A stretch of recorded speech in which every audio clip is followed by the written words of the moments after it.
여러분, 동서고금을 막론하고 기원 전부터 지금까지 사람들이 가장 싫어하는 것, 가장 들어가기 싫어하는 곳이 어디라고 생각하세요? 감옥입니다. 교도소입니다. 세상에 어떤 나라든지 어떤 시대든지 다 감옥 가는 거 싫어합니다. 사회에서 아무리 대단한 위치에 있던 사람이라도 일단 이 안에 들어가면 모든 사람으로부터 차단되고 격리가 됩니다.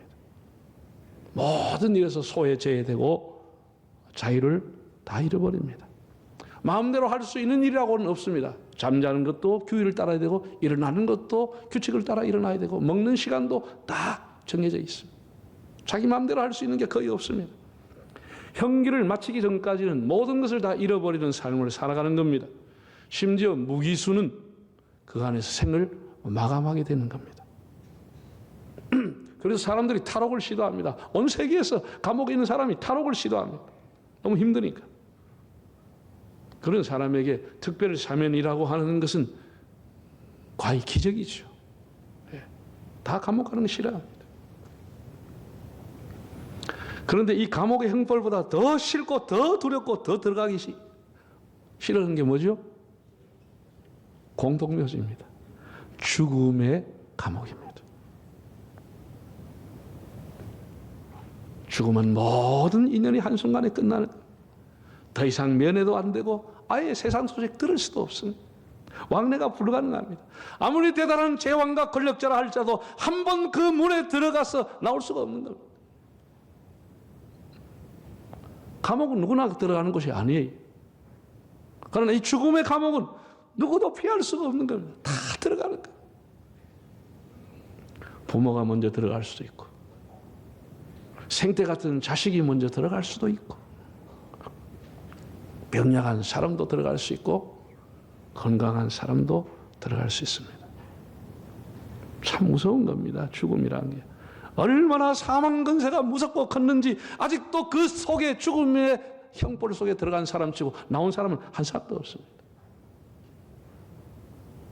물론 가끔 죽었다가 살았던 임사 체험을 한 사람이 있긴 하지만 그들도 역시 죽음을 피하지는 못했습니다. 우리가 성경에 보면 예수님께서 해당장 야이로의 딸 죽은 걸 살렸습니다. 죽은 나사로 살렸습니다. 죽어 장사 지내 가던 나인성 가부의 아들 청년아 일어나라 살려냈습니다. 우리가 그런 것을 부활이라고 하지 않습니다. 그 사람들 다시 죽기 때문입니다. 예수님의 부활은 유일무이한 사건입니다.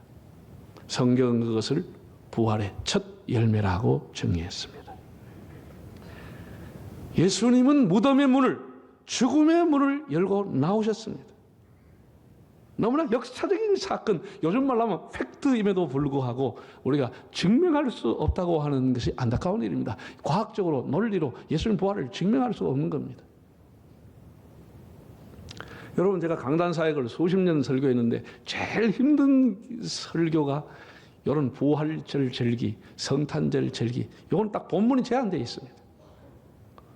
감사절은 뭐 창세기부터 계시록까지 뭐 감사하는 내용이 많아가지고 할 수 있고, 다른 건 다 어렵지 않은데 부활절, 성탄절은 한 교회 30년 나왔다고 하면 100번 이상 듣는 건 똑같은 내용입니다. 그래서 가장 어려운 게 부활절 설교입니다. 똑같은 얘기를 해야 되니까. 그래서 제가 오래전부터 책도 많이 사보고 연구했는데, 좀 예수님이 성육신하는 것, 사람의 몸을 입고 오신 걸 과학적으로 얘기할 수 없을까? 없더라고요. 논리적으로 어떻게 설명해서 사람들에게 증명이 될 수 있는 그런 게 있을까? 예수님의 부활을 좀 더 과학적으로 증명할 수 있는 길이 없을까? 없더라고요. 혹시 그런 걸 논리적으로 과학적으로 좀 증명할 수 있는 책이나 그런 걸 본 사람이 있으면 저한테 좀 알려주시기 바랍니다. 그럼 제가 생각해 봤죠. 그럼 과학이라는 게 뭐가 과학이고 뭐가 논리입니까? 똑같은 조건이 주어졌을 때, 똑같은 상황에서 똑같은 일정한 똑같은 힘을 주어졌을 때 똑같은 일이 일어나야, 반복이 돼서 일어나야 그게 과학이 되고 논리가 되고 원칙이 되고 원리가 되는 겁니다. 똑같은 일이 똑같은 조건에서 일어났을 때 똑같은 일이 반복해서 일어나야 그게 과학이 되고 증명이 되는 겁니다. 예수님의 부활의 사건은 똑같은 일이 한 번밖에 일어나지 않았습니다. 예수님의 제자였던 베드로도 요한도 야고보도 죽기는 죽었지만은 심지어 순교까지 했지만 예수님 같이 죽지 않았고 예수님처럼 살아나지 못했습니다.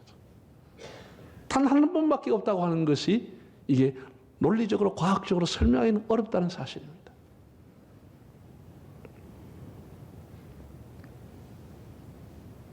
그러나 성경은 계속해서 부활에 대한 얘기를 하고 있고 사도행전에 나오는 모든 제자들은 한결같이 온 세계에 나가서 예수가 다시 살아났다고 하는 것을 초대교회 설교 제목으로 삼고 지금까지 전하고 있습니다. 사도 바울은 이렇게 말했습니다.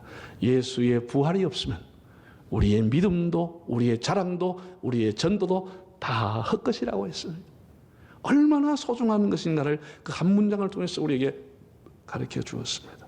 예수님의 부활은 우리의 신앙의 가장 중요한 기초가 되고 결정판이 된다고 하는 사실을 가르쳐 주었습니다. 증명이 안 된다고 해서 없는 것은 아닙니다. 자, 그럼 이제 본문을 한번 보겠습니다. 28장 1절을 한번 읽어보겠습니다.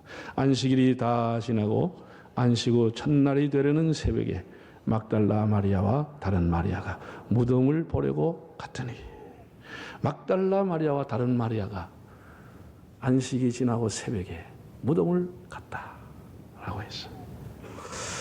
정말 인간적으로 이해가 안 되는 내용입니다. 여러분, 예수님 십자가에 돌아가실 때 이 여인들이 십자가 밑에 있었습니다. 얼마나 예수님 비참하게 그렇게 형벌을 받고 돌아갔습니까? 예수님이 아리마대 사람이 제공했던 무덤에 들어가셨을 때 그 무덤 입구를 큰 돈, 1톤이 넘는 돈을 여러 장수들이 밀고 와서 그 입구를 막아놓았어요.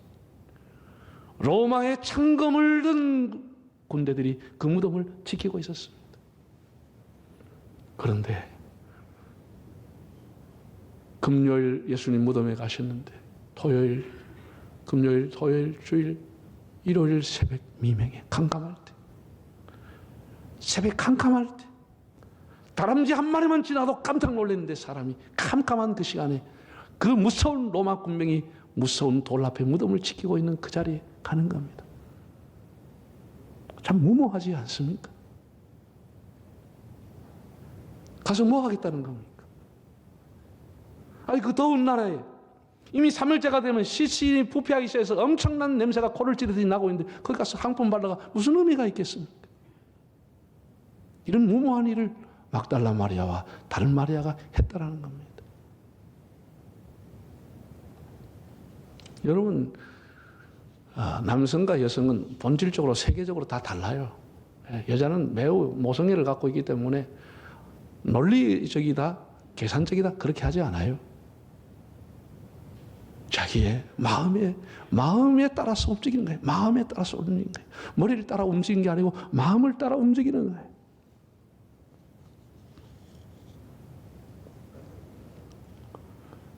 우리가 성경을 보면은 이게 뭐 초등반, 중등반, 중등부에 들어가도 고급반에 가기 전에 중급반을 공부해도 이해가 안 되는 게 사람의 이름이에요. 다 비슷합니다.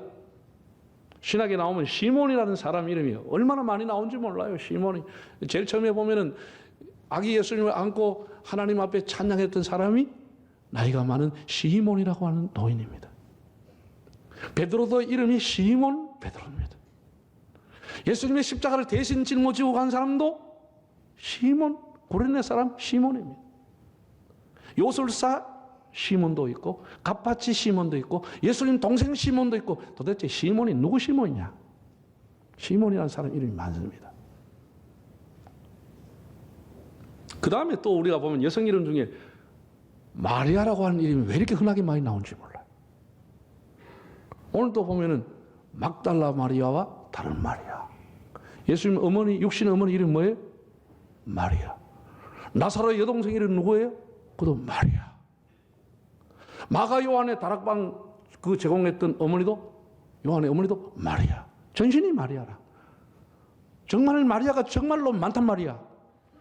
마리아가 많아. 마리아가 많아요.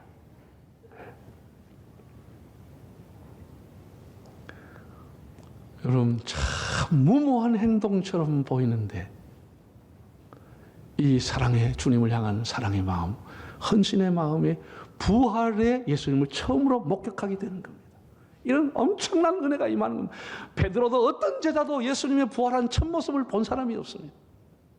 제일 먼저 본 사람이 새벽에 무덤에 갔던 이 여인들이 부활하신 예수님을 만나게 됩니다. 얼마나 놀랍습니까? 이 소식을 제일 먼저 전하게 되는 겁니다. 네? 여기 보면 큰 지진이 일어났다고 그랬습니다. 뭐 예루살렘 전체 지진이 일어난 것은 아니고요. 예수님이 사망과 음부와 죽음의 권세를 깨고 나오시는 그 어떤 웅장함을 큰 지진이 더불어 일어나게 되겠죠. 그래서 너무 놀라서 무서워 떨고 있는 거예요. 무서워 떨고 있는데 하얀 옷을 입은 천사가 그 무덤에 돌문이 조만큼 떨어져 있는데 그 위에 딱 앉아서 얘기하는 거예요. 무서워하지 말라. 너희가 나사렛 예수를 찾는 줄 알고 있노라.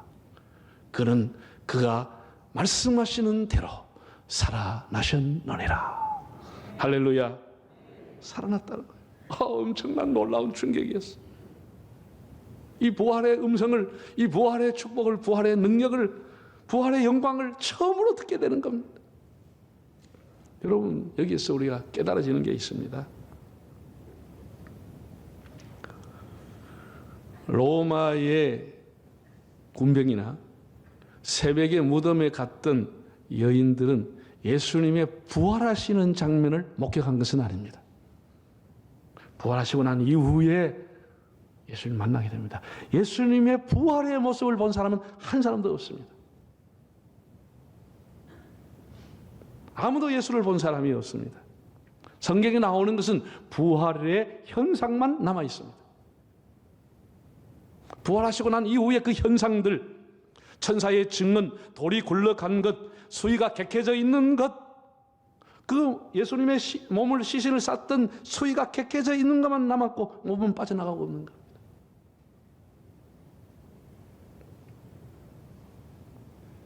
예수님이 살아계셔서 수위에 그대로 있고 무덤에 계시면서 마리아야 라고 불렀다고 하면은 이거는 문제가 다른 겁니다. 예수님은 십자가의 이전의 몸이 아닌 신령한 몸으로 부활해 보시는 겁니다. 이것이 부활의 몸이라고 합니다. 부활의 몸이라고 하는 것은 하나님이 주신 완전한 몸, 신령한 몸, 시공을 초월하는 몸입니다. 이게 우리가 상상할 수 없는 것이죠. 그런 걸 본 적이 없기 때문에. 예. 다시는 아프지도 않고 늙지도 않고 죽지도 않는 완전한 몸, 하나님이 주신 몸, 이것이 부활의 첫 열매이신 예수님의 몸이라고 하는 사실. 예수님을 따르는 사람은 예수와 동일한 완전한 몸으로 나게 되는 겁니다. 우리 이 땅에서는 그렇게 될 수 없는 것이죠. 우리가 호흡이 멈춰지고 하나님 앞에 가는 순간 하나님께서 우리를 예수님과 동일한 신령한 완전한 몸으로 바꿔주시는 것입니다. 이게 부활의 몸이라고 하는 거예요.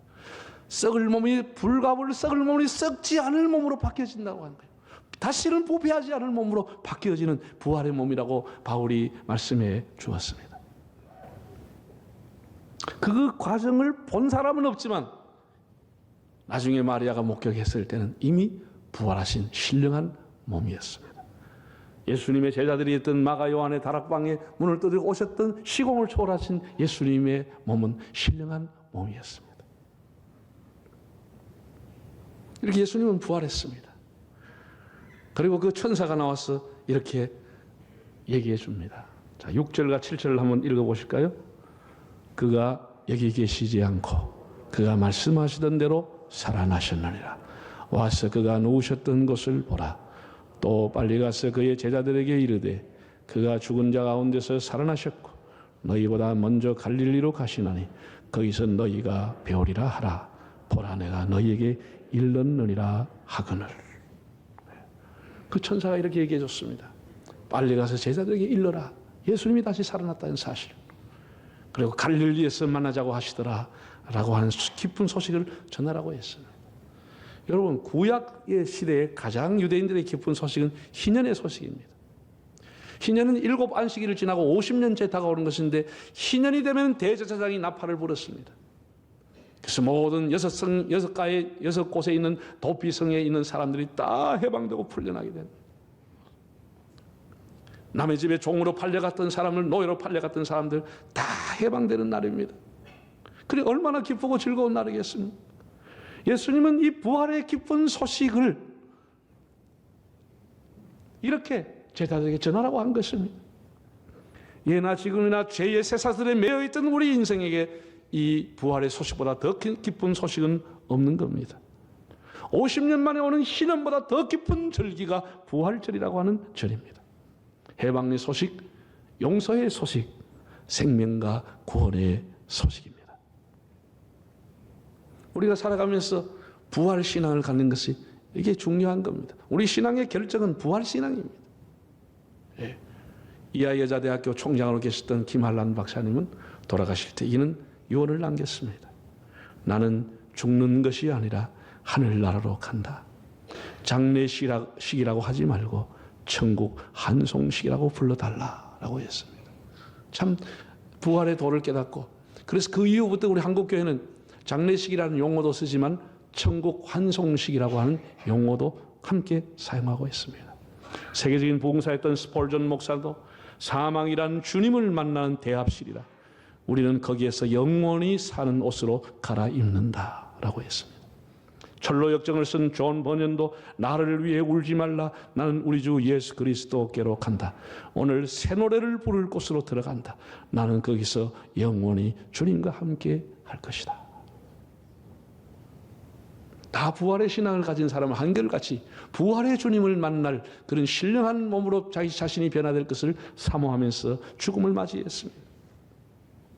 독일에 가면은 바이올린 박물관이 있다고 하는데 그렇게 이렇게 적혀 있대요. 입구에. 나는 살아있을 때는 말 없는 한 그루의 나무였습니다. 그러나 나는 죽은 후에 노래를 부르기 시작했습니다. 굉장히 의미가 있죠. 나무라는 게 바이올린 재료도 나무로 있을 때는 말하지 않아요. 이제 그것이 오랫동안 가고 다듬어지고 수공이 돼서 악기가 되면 노래하기 시작하고 말하기 시작한다는 거예요. 여러분, 우리는 이 세상의 순례자로 살아가고 있습니다. 우리 삶이 다하여 주님이 부르시면 우리는 먼저 간 성도들과 함께 영원히 주님 곁에서 부활의 노래를 부르게 될 것입니다. 사랑하는 성도 여러분, 미국의 어느 목사님이 이웃교회에 설교를 하러 가시게 됐는데 그 교회 사모한테 전화가 왔다는 거예요. 목사님, 주보를 만드는데 설교 제목이 뭡니까? 그래서 목사님이 예수님이 오시면 라고 했더니 그 다음은요? 또 있는 줄 알고 물어봤죠. 그래서 목사님이 그것으로 충분해요. 그리고 주일날 설교를 하러 갔더니 주보가 인쇄가 된 거 보니까 제목이 예수님이 오시면 그것으로 충분해요 라고 되어 있더라. 너무나 놀라운 제목이에요. 한번 따라합시다. 예수님이 오시면 그것으로 충분해요. 할렐루야. 예수님 오시면 뭐 족하죠. 더 이상 뭐가 있겠습니까? 예? 너무 멋진 제목이 돼버린 거예요. 여러분, 우리 신앙생활 정말 쉽지 않습니다. 이 코로나 때도 위험 부담을 안고 예배드리고 찬양하고 봉사하고 아이들 가르치고 했습니다. 우리의 신앙의 끝이 어디죠? 엔딩이 부활이라고 하는 겁니다. 그래서 우리의 신앙이 해피엔딩으로 끝나는 것은 부활 신앙이기 때문에 해피엔딩이 되는 겁니다. 그 이상은 없는 겁니다. 부활 이상은 없는 겁니다. 예수님 한 분이고 부활이면 족한 것입니다. 이 땅에서 우리의 신앙의 종착역은 부활이라고 하는 것입니다. 더 이상은 없고 부활이면 족한 것입니다. 인도의 성자라고 불렸던 선다 싱이라고 하는 분이 있어요. 그분이 영국에 잠시 갔는데 영국의 크리스천들과 지도자들과 교수들이 모여서 선다 싱에게 질문을 했다는 거예요. 당신은 오랫동안 조상들이 힌두교를 믿고 살아왔는데 어떻게 기독교로 개종을 하셨느냐? 이분이 한 얘기입니다. 기독교는 순환의 종교가 아닙니다. 윤회의 종교가 아닙니다. 허무한 종교가 아닙니다. 기독교는 부활의 종교입니다. 라고 했다는 겁니다. 얼마나 감동스러운지 모르겠어요. 여러분, 본 헤퍼라고 하는 독일의 목사님이 목사님이 여러분이 아시다시피 나치 정권하에 한가하다가 감옥을 갔습니다. 그분에게 이제 감옥 안에 조카가 결혼한다는 청첩장이 온 거예요. 그래서 조카가 결혼한다는 소식을 나갈 수는 없으니까 편지를 써서 보낸 게 남아 있습니다. 그 편지를 뭐라고 썼느냐? 참 좋은 계절에 결혼한 걸 축하한다. 사랑함으로써 결혼하는 것인데 사랑보다 더 중요한 것은 결혼이다. 그런 얘기를 했다라는 거예요. 여러분 잘 들으세요? 여러분의 지금 배우자들, 남편이든 아내든지 사랑함으로 결혼했겠죠. 그러면 그 사랑 때문에 50년, 40년 삽니까? 결혼했기 때문에 살아갑니까? 말을 잘해야 됩니다. 사랑하기 때문에 살아간다? 뭐 그런 사람도 참 천년기념물처럼 나는 있다고 생각해요. 그러나 싫을 때도 있고 미울 때도 있고 보기 싫을 때도 있고 각방 쓰고 싶고 막 그럴 때도 뭐 때문에 살아가요? 결혼했기 때문에 살아가는 겁니다. 가정을 이뤘기 때문에 살아가는 겁니다. 결혼은 이렇게 중요한 겁니다. 만약에 여러분이 사랑하는 것 때문에 살아간다 그러면 여러분 결혼 안 했으면 20년, 30년 계속 그 여자만 사랑할 거예요? 30년, 40년 계속 그 남자만 사랑할 거예요? 사랑의 대상이 바뀔 가능성이 거의 많습니다. 결혼이란 이렇게 중요한 거예요. 이걸 보네파가 얘기했다라는 거예요. 사랑도 중요하지만 결혼이라는 것이 얼마나 중요하냐. 결혼을 하게 됨으로써 너는 평생 같이 살게 될 것이라고 축복했다라는 거예요. 제가 지난번 코로나 한창일 때 청와대에 가서 한 얘기입니다. 8분 동안 얘기한 핵심은 우리 예수 믿는 사람에게 가장 생명보다 귀한 것은 예배다라는 얘기를 드렸습니다. 우리 예수 믿는 사람의 예배보다 귀한 것은 없다는 얘기를 했습니다. 여러분 잘 들으세요? 내가 믿음으로 지킨다. 내 믿음으로 지킨다. 그 믿음 얼마까지 지킬 수 있겠습니까? 예배가 매주일이기 때문에 여러분의 신앙이 지켜지는 것입니다. 이걸 아셔야 됩니다. 결혼이라고 하는 것이 여러분의 가정을 지켜오듯이 예배라고 하는 것이 여러분의 신앙을 지켜오는 것입니다. 내 혼자 믿음이 있어서 지켜온다? 그럼 거의 불가능합니다. 그래서 예배라고 하는 이 공동체, 여러분의 신앙과 우리 교회를, 우리 자신을 지켜오는 것이기 때문에 너무도 귀한 것으로 마음을 다하고 생명을 다해서 예배를 지켜야 하는 것입니다. 한 가지 더 얘기하면 여러분이 가지고 있는 직분이 얼마나 귀한지 아세요? 여러분의 믿음이 여러분의 끝까지 신앙을 지키는 것이 아니고 직분이 우리를 지켜주는 것입니다. 이 직분이 얼마나 소중한 것인지 알고 하나님 앞에 충성해야 되는 것입니다. 여러분은 어떻게 생각하세요? 여러분이 장로다, 집사다, 안수집사다, 이런 교회에서 준 직분이 아무것도 아닌 것처럼 보이지만 그 직분이 여러분의 신앙을 지켜주는 것입니다. 우리가 어려운 가운데서도 교회 문 닫지 않고 식사를 못 하니까 오후 예배를 밤 예배로 바꿔가면서 코로나 2년 이상을 우리가 예배를 쉬지 않고 드렸다고 하는 것이 얼마나 감사한지 모르겠습니다. 결혼이 여러분의 가정을 지키듯이 예배가 여러분을 지키기 때문에 교회는 예배의 공동체가 되어야 합니다.